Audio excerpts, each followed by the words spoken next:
I'm gonna call in some world-class appraisers. And if they're real? If they're real, I'm buying them.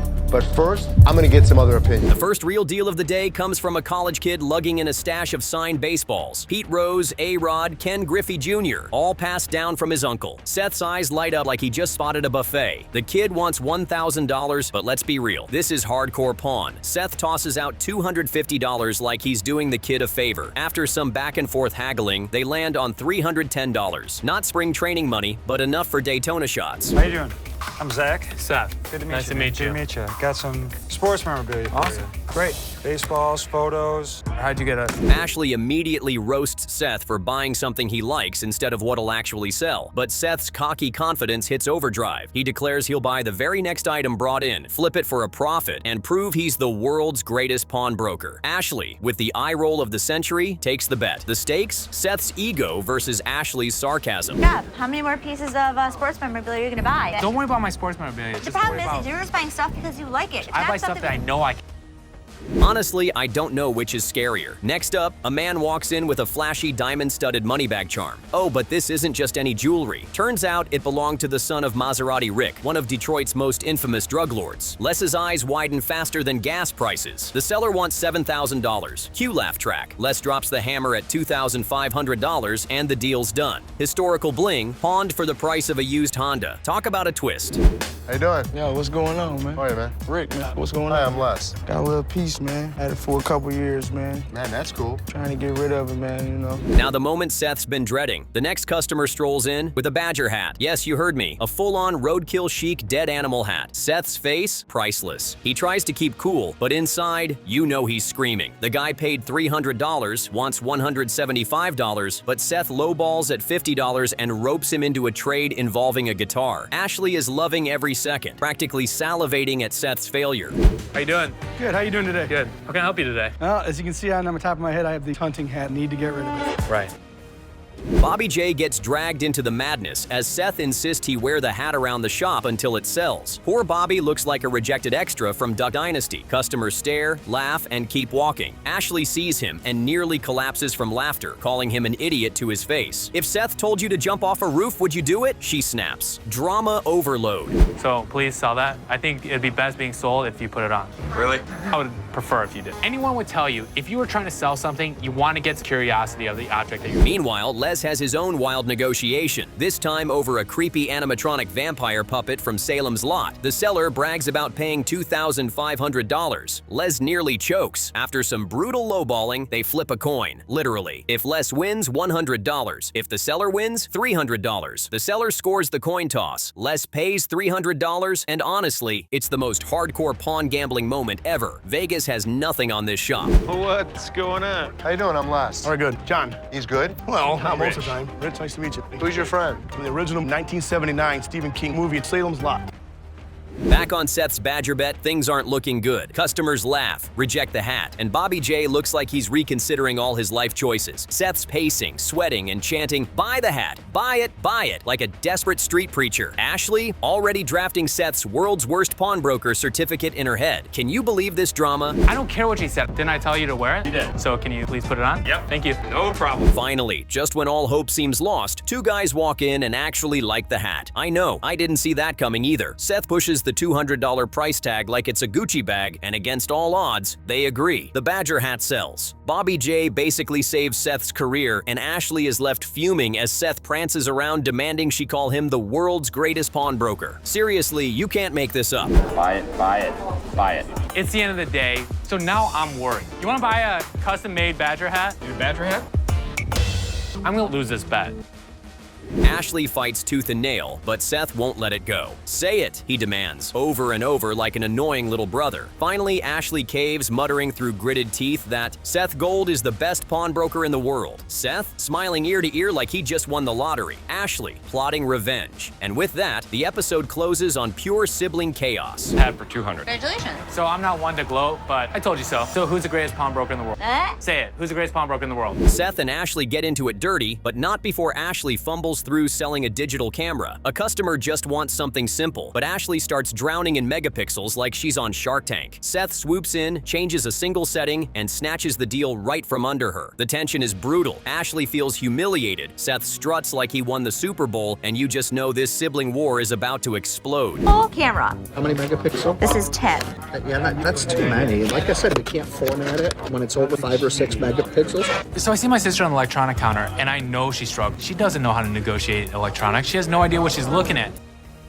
The competition officially begins. Seth and Ashley bet on who can outsell the other. The stakes? If Seth wins, Ashley has to shovel the snowy lot. If Ashley wins, she gets Seth's office for a week, and she plans to turn it into a glittery, perfume-soaked nightmare. You can practically hear the war drums as both siblings get dead serious about selling everything in sight. Something good? What do you want? No, I'm just letting you know that I just sold a 15-inch TV. I thought you should be proud. I'm very proud of you, but I guarantee you I can sell more than you today. Things take a truly disgusting turn when a woman literally brings in her gold tooth, still with the tooth attached. She yanks it out of her mouth, plops it down, and casually asks for $100. Seth and Les nearly gag while joking about how she's going to eat without it. Les throws $40 her way, because really, how do you price a half-chewed tooth? The whole shop needed sanitizer after that. Lord, it still got a tooth in it. This lady comes in with the gold tooth.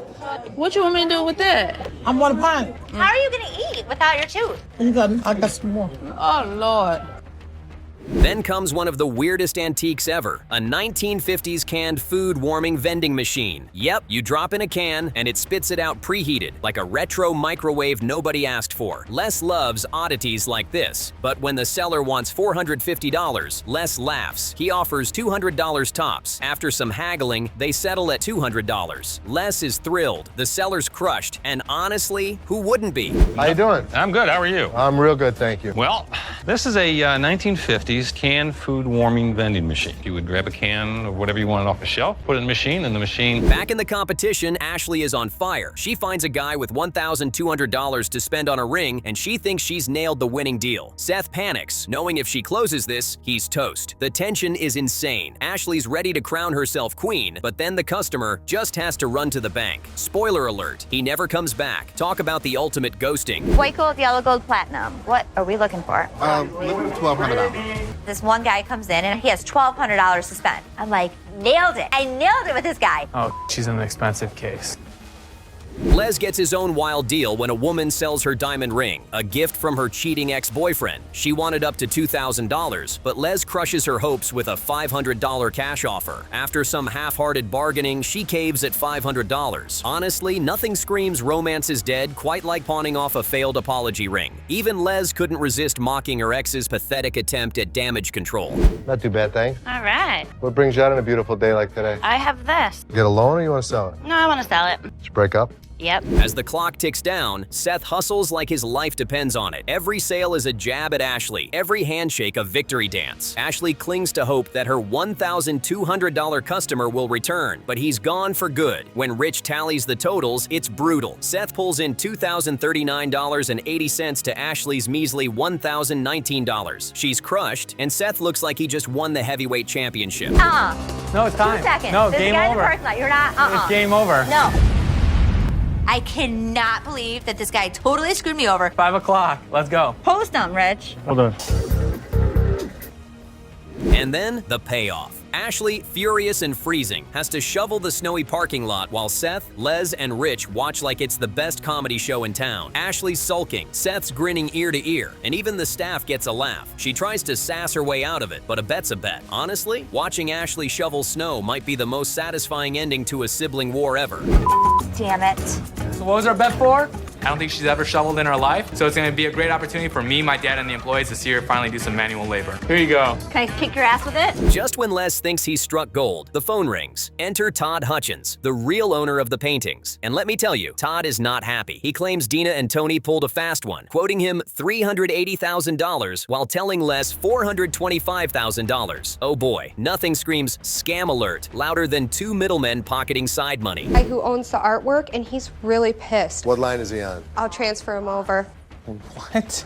Hello? Mr. Gold. Yes. Hello, sir. My name is Todd Hutchins. I appreciate you taking my call. Todd insists the paintings are his, saying he's been swindled. Dinah and Tony apparently lied about knowing Les's family just to sound legit. Todd's furious, Les is confused, and Seth looks like he's watching a telenovela. The kicker? Todd admits he doesn't even know art. He just bought it in a lot. Bro, if you don't know art, maybe don't roll into Detroit waving a Van Gogh. Never. Well, they've lied to me and told me you knew her dad, and that you and her dad grew up together and you were buddies. In Detroit? They walked into your shop cold with mine. While the $1 million drama brews, another customer walks in with a roulette wheel from the historic Detroiter Hotel. Now this is more my speed. Casino vibes in a pawn shop. The guy wants $6,500, claiming new pro wheels go for $11,000. Seth and Ashley are intrigued but cautious, especially since this thing looks like it's seen more spins than a Vegas slot machine. We got it from an older gentleman up north. Yeah. We got it from his dad, who worked in the Detroiter Hotel. Right. His dad pulled it actually out of the hotel. The sellers decide to gamble on the deal. Literally, they propose a spin-off. If the ball lands on their color, they score $1,800. If it lands on Les's color, the shop gets it for $1,200. Seth, ever the risk taker, agrees. The wheel spins, tension builds, and bam, red 14 hits. The sellers cheer, Les groans, and Ashley probably rethinks all her life choices. I could drop to 48. No. I think the amount that you guys want is a little bit too high. Come up any higher? 1,300? How about we gamble for it? Red, you pay 3. Black, you pay 18. Next up, pure comedy. A group rolls in with an ice cream bike, umbrella, and all, asking a ridiculous $1,000. Seth ropes in Rick, the resident guinea pig, to test it. Poor Rick hops on, wobbling like a toddler on training wheels. Within seconds, the umbrella collapses, the bell breaks, and Rick's butt is soaked. Honestly, it's the funniest meltdown since the Segway episode. Online sales department, and I like to consider him our guinea pig around here. Rick is definitely one to be in the ice cream business. Do you know how to ride a Negotiations melt faster than ice cream in July. The sellers argue it's a business on wheels, but Seth offers $50 max. They beg for $600, then $75, but no dice. The deal crashes harder than Rick's bike ride, and he shuffles off complaining about wet pants. Seriously, someone get this man a towel and hazard pay. An excellent job! Thing is hard as hell to turn. I just broke the bell. Rick, you look great. Is your butt wet? Oh, it is terrible. I don't even want to. All right, well, let's get back. Back to the $1 million gamble. Les brings in Tom, a top-tier art appraiser who doesn't mince words. First up, the Van Gogh drawing. Looks real, but nope, the original's chilling in Amsterdam. Value? A sad $400. Watching Laze's face drop was priceless. He looked like a kid told Santa isn't real. Finally gonna find out if these are $1 million paintings or worthless fakes. So what do we think? I will outline my formal appraisal, Okay. piece by piece. Then comes the Picasso. At first glance, maybe legit, but Tom points out the framing chops off important details. Rookie move. Verdict? Another copy. Things spiral downhill. One piece after another turns out fake or worth peanuts. The only semi-promising artwork? Maybe $800 tops. Millions down to hundreds. Les is practically aging in fast forward here. This Picasso almost looks like an actual piece, but you can be fooled easily when you look at the way it's framed. It's like almost cut off by this mat. Finally, Todd Hutchins shows up in person, still swearing he's the rightful owner, but the shop smells something fishy. Ashley digs deeper, calling the supposed auction house he bought them from. And guess what? They've never heard of him. Cue the red flags, cue the scam sirens, cue Les's patience snapping in half. Hey, Les? What? Thank you very much. I'm on my way. Todd Hutchins. Seth, Ish, Mr. Hutchins is here. Is he legit or is he trying to scam us? Les lays it out. This is one of the biggest scams I've ever seen. Todd swears he's innocent, babbling about paying $20,000 to some guy in Chicago who told him they were fakes anyway. Wait, so you knew they were worthless and still tried selling them for $500,000? Les has heard enough. Security escorts Todd and his $1 million fraud out the door. I have a quick question for you. My job was to call Torrey Auction House. Okay. And you said that's where these came from, right? Right. So your name never came up as a purchaser. The episode closes with Les fuming about how close he came to losing $500,000. He admits the dollar signs clouded his judgment, because honestly, when someone waves a Picasso in your face, even Les Gold gets starry-eyed. But this time, it was nothing but smoke, mirrors, and scams. Talk about $1 million headache. Let's go. These are my guys. They'll take them out for you. Great, appreciate it, guys. Again, disappointed. I wish it Believe would've me, worked out I'm better for you. probably more disappointed than you. First up, a special effects artist struts in with horror movie props, a severed arm and a creepy silicone head straight out of a low-budget thriller. He wants $600 for the head and $300 for the arm. Ashley looks at him like he's completely lost his own head. The guy insists it's expensive material, but Ashley fires back with her classic lowball. Watching this negotiation was like watching a horror movie in itself. How you doing? Good, how you doing? What do you got there? Wowee. Ooh, wah. Woo! So can you tell me a little about it? It's for film. It's for films here. Did you make this? Yes, I did. Really? The seller starts breaking down the math, saying the silicone alone is pricey, but Seth is clearly unimpressed. Ashley offers him $50 for the arm. Yes, 50. You can see the guy's soul leave his body for a moment. It's pure pawn shop brutality. What would you really take for this? I can't pay you $6 a head. How much would you take for the arm, realistically? Realistically, The back and forth escalates when the seller drops to $75 for the arm and $250 for the head. Ashley shoots back $110 total, and the guy's jaw just about hits the counter. After some heated banter, they split at $125. Talk about chopping off his hopes and his prices. 100. All right, 110 and call it a day. Seriously. I can't really do it for sorry. Thank you. Next, the jewelry counter turns into a soap opera. A man walks in asking for a friendship ring for his girlfriend of 10 years. The staff is like, buddy, that's called an engagement ring. He eyeballs a diamond ring priced at $1,500, and instantly his buddy steps in, heckling him for spending that much on a friend. A friendship ring? Yes. Nice friendship ring for my friend. What? You know, she's more than a friend. Right. What follows is pure chaos. Two grown men arguing over what defines friendship, while one tries to make a romantic gesture. Security just about needed popcorn. Eventually, the customer storms out, blaming his friend for ruining the whole thing. Nothing says love like screaming in a pawn shop. No, I don't want to go no toy. I'm not cheap. Hey, who are you? You can't spend my money. $2,000. $4,500. $4,500. Meanwhile, behind the scenes, Seth and Les uncover a serious problem. Christina, an employee who's been with them for 7 years, pawned fake Pandora jewelry for high loans. Seth looks like he just found out Santa isn't real. The betrayal hits hard. So check that out. Oh, Pandora. Pandora. It's not real, though. Huh? No, how much we got into it? $150. Digging deeper, they find even more bogus items tied to Christina. Bracelets, watches, all garbage. Les is furious, realizing she's been finessing the system for over a year. Ashley calls it unreal, but honestly, this is hardcore pawn. We should have seen it coming. That All the stuff from Christina's account that she had in her name that she pawned amounts, that's not real. really? Then a customer rolls in with Big Bird. Well, technically a 45-year-old Big Bird costume from Sesame Street Live. He claims it's one of a kind and wants $500. Les stares at the raggedy costume like it came straight out of a garage sale.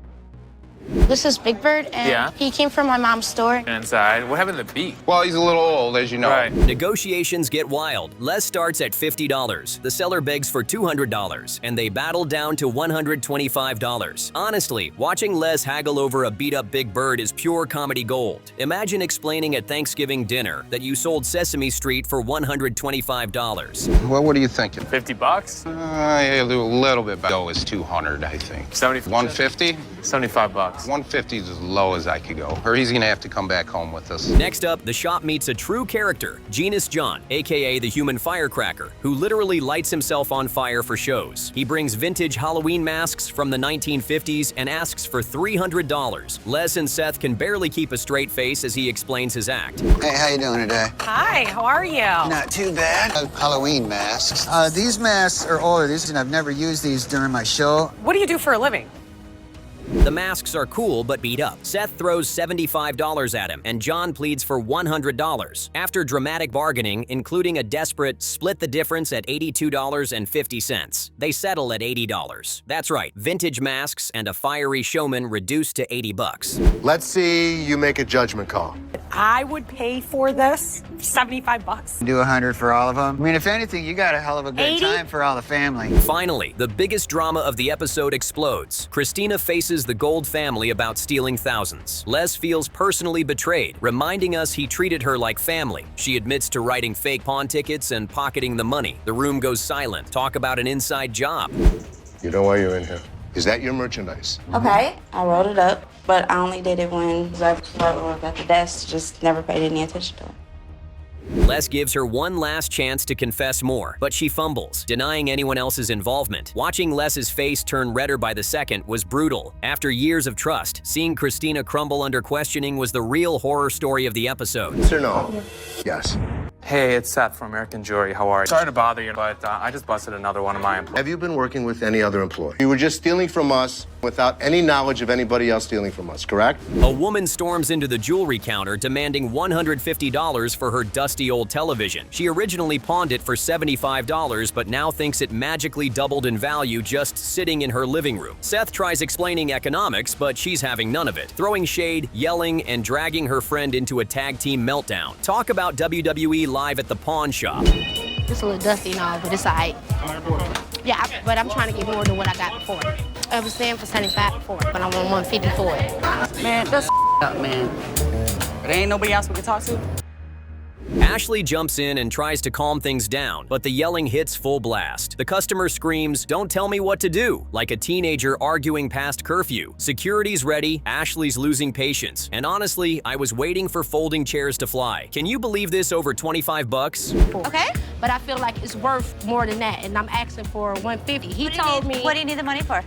Is that in your? Finally, Ashley offers her $100, basically paying for peace and quiet. The woman instantly calms down, proving she just wanted the extra cash. But the real kicker? As she walks out, she goes on a rant about everyone sucking her ass. Yep, that's a direct quote. Imagine losing your mind over $25. It's Detroit poetry. Say what to do. Don't yell at me. You don't scream at my store. You want to be helped? You need to remove yourself so I can deal with your friend. Leave. Okay. Then go. The door's right there.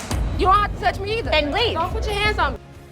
Then comes the big boy statue. A guy wheels in this massive fiberglass mascot like he's moving a Greek relic. Les perks up immediately, but let's be real. The statue looked like it survived 3 tornadoes and a garage fire. The seller says it's worth $5,000 in perfect condition, but this thing was closer to a horror prop than a collectible. Wow. Hey, I'm Les. You must be the big boy. I'm the big boy keeper. Wow. This was an original big boy statue. The seller confidently asks for $2,000.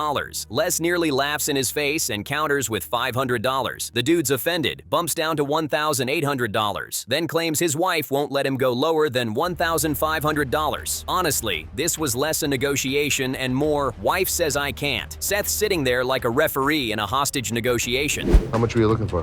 Well, in perfect condition, they're going between $4,000 and $5,000. Yeah, but it ain't, so No, just I'd tell like me. to get... Les puts his foot down with a take-it-or-leave-it offer of $1,000. Just when you think the seller might cave, he literally calls his wife on speakerphone in front of Les and Seth. She doesn't even hesitate. $1,500 or don't come home. Talk about savage. Watching Les try not to roll his eyes was pure comedy gold. Believe me. I'd have to call my wife and Call ask her. That's fine. You call her. Call her. You want me to call her right now? Yeah. Sure. I'm standing here talking to Les and Seth. I'm gonna put you on speaker. Hold on. Hello? Next up, a guy tries pawning a busted-up TV and a DVD player literally held together with electrical tape. Seth rejects it instantly. It's basically a fire hazard with buttons. But this guy doesn't leave. Instead, he launches into his resume. I'm a Homeland Security officer, a football star, and a computer technician. Dude, then why are you pawning 1998 electronics? How you doing? How you doing? Fine. You? Good. Oh, wow. How can I help you? Looking towards pawning my TV, my DVD player. Things escalate fast. The man refuses to take his junk back and starts flexing like he's about to turn the pawn shop into a UFC ring. Seth's patience evaporates. Security steps in, and suddenly this guy's bragging about his bench press numbers. Nothing screams national hero like threatening to fight over a $10 DVD player. So this guy says that he's a Homeland Security officer and $80,000 resume. Well, then why are you bringing me an old-ass TV? Now, the main event, Nick. Remember the shady ex-employee? While cleaning his old desk, Les's crew found gold, diamond earrings, and a watch just stuffed inside. Nick starts blowing up Les's phone, sending threatening texts like, "Have my jewelry ready at 10 a.m. Who does this guy think he is, Tony Soprano? And this is after I'm sitting there. In this business, trust is everything. When I bought the new store, I had to let the previous owner's staff go. Nick finally storms into the shop demanding his jewelry. Les is fuming, Seth's hyped up, and security's itching for action. Les hits him with the ultimate pawn shop clapback. "How do I know it's yours?" Nick's only defense. "Because it was in my desk." Yeah, not exactly a rock-solid case. Oh, really? Did you write me that this morning? We put that all in a bag. I have all that stuff. How do I know it's yours? Because you went through my desk and took it. Les shuts him down hard, calling out his nonsense and basically daring him to throw hands. Nick's left flustered, angry, and completely powerless. The man walked in thinking he'd be the big shot and left looking like a clown. Talk about expectations versus reality. Dad, What? you know he's still out there. Who? Kidding me? No. Let's see. I mean, is he an idiot not leaving our store? I don't think you're supposed to walk out. I am.